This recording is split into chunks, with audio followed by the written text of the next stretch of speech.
Yeah, it's aimed at business and community leaders across Northland. There's a vacuum around business and community news in the area, and just trying to fill that vacuum a little bit. Well, it's a really interesting time in Northland at the moment. Over the time that I've lived here, which is coming up to 20 years now, jeepers, there've been a couple of kind of times where people think that there's some momentum building around economic development in the region. This is one of those times, but equally there's a lot of challenge out there as well at the moment. So a lot of challenge, a lot of opportunity, and I just thought it was a great time for Northland business leaders to have a platform to tell their stories. Yeah, look, a lot of the people that I'm going to be interviewing are clients or potential clients, and it's true. I'm not going to be asking them questions that won't ever see me through their door again. That's not the role of this podcast. The role of the podcast is really to ask searching questions, but not aggressive or gotcha type of questions. True North is not going to be a bully pulpit, but it's not going to be bubblegum either.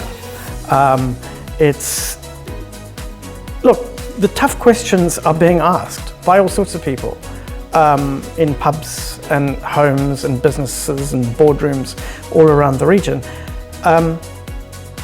If executives don't have answers to those tough questions, I'd be very, very surprised. This gives them a platform to acknowledge the questions and provide the answers. But no, I'm not going to be playing gotcha journalism with potential business leads. This isn't that kind of podcast. Why me? Yeah, good question. Look, why not me? There isn't anybody else doing this. I'm really nervous about doing this. It could be a horrible, horrible mistake. Look, I think I know a lot of the people involved. I have some idea of some of the stories out there, and I know that there's a lot that isn't being told and that people aren't hearing, and this just provides a platform to tell those stories. Why do I feel the need to play the journalist? Well, to be honest, there's so many journalists out there who are playing at public relations that actually I think it's a good idea for perhaps us to have a little bit of a go the other way around. Look, no, seriously, I don't think I'm playing at the journalist. I think I'm a corporate communication guy who understands a good story, understands that there are a lot of them out there, and understands that there just isn't the kind of place to tell those stories any longer. With media closures left, right, and centre, resulting in all of those journalists starting to play at public relations, it just means that the time is right for a platform that allows business and community leaders to tell their story. Will I run out of questions and topics and people to interview? Yeah, possibly, but not in the short term, that's for sure. Look, we're going to be doing a combination of stuff. We're going to be doing business stories.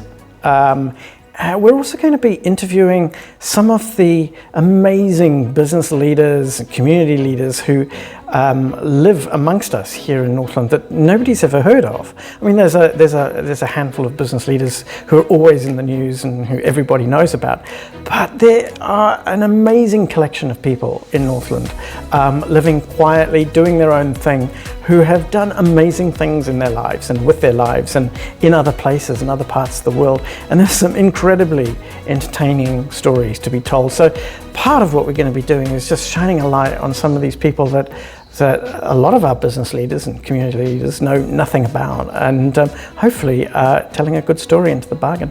Have I made any mistakes creating this podcast? Yeah, I have.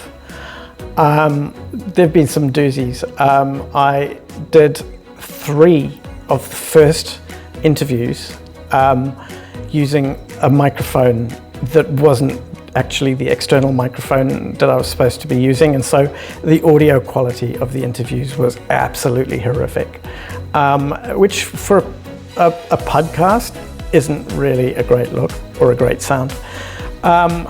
Thankfully, we've been able to clean them up a little bit using AI, so our listeners will have to forgive us a little bit of, I don't know, learning on the job.